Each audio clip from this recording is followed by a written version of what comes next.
CM Pawan Kalyan ఇలాకాలో మాజీ CM YS Jaganmohan Reddy పర్యటన కొనసాగుతుంది. ఏలేరు వరద ప్రభావిత ప్రాంతాల్లో పర్యటిస్తున్న ఆయన వరద బాధితులను పరామర్శిస్తున్నారు. మాధవపురం, నాగులాపల్లి, రమణక్కపేటలో వరద బాధితుల్ని కలిసిన ఆయన అక్కడి ప్రజల అవస్థలను అడిగి తెలుసుకున్నారు. బాధితులందరికీ వైఎస్ఆర్సీపీ అండగా ఉంటుందని భరోసా ఇచ్చారు.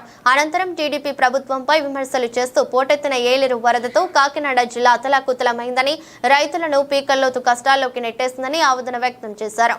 ఎగువ ప్రాంతాల నుంచి వచ్చే వరద నీరు ఏలేరు ప్రాజెక్టుకు పోటెత్తుందనే విషయాన్ని ప్రభుత్వం ముందస్తుగా అంచనా వేయలేకపోవడం వల్లే ఈ ఘోర విపత్తు సంభవించిందని అన్నారు. ఇది ఖచ్చితంగా ప్రభుత్వ అసమర్థత వల్ల వచ్చిన ముప్పేనని తెలిపారు. మేము తీసుకువెళ్ళాలని ప్రోగ్రామ్ ప్లాన్ చేసుకోవడం జరిగింది. ఆ విధంగా మాదాపురం ఏరియా నుంచి, ఇసుకపల్లి ఏరియా నుంచి, నాగులాపల్లి, రమణక్కపేట అక్కడ వరకు చివరి వరకు. ఉదాహరణకి రమణక్కపేట గ్రామం చూసుకుంటే దగ్గర దగ్గర 1400 ఎకరాలు ఉన్నట్టుగా అధికారులు అంచనా ఉంది.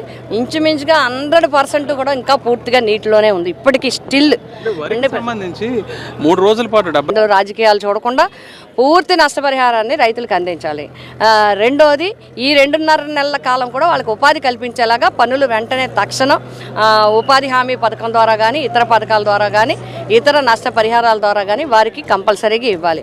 మరి ఇన్సూరెన్స్ ద్వారా ఏమొస్తుందో తెలియదు కానీ నేను అనుకుంటాను 21 ఇఫ్ ఐ యామ్ కరెక్ట్, నేను అనుకుంటాను 2021లో అనుకుంటాను నష్టం వచ్చినప్పుడు పూర్తిగా ఇన్పుట్ సబ్సిడీ కింద 41,000 రూపాయలు జగన్మోహన్ రెడ్డి గారి హయాంలో రైతులకు అందించడం జరిగింది.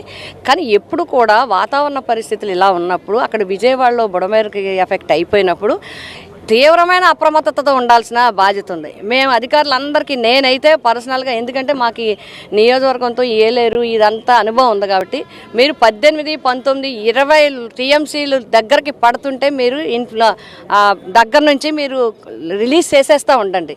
అసలు 20 టీఎంసీలు దాటనివ్వకండి. ఎప్పుడు కూడా ఏలేరు ఎవరిని నష్టపరచదు. మళ్ళీ వర్షాలు పడతాయి, మళ్ళీ వస్తుంది. ఒకేసారి మీరు 24 టీఎంసీలు నింపేస్తే వచ్చిందంతా మీద కొలవాల్సి వస్తుంది అని కూడా మేము చెప్పడం జరిగింది.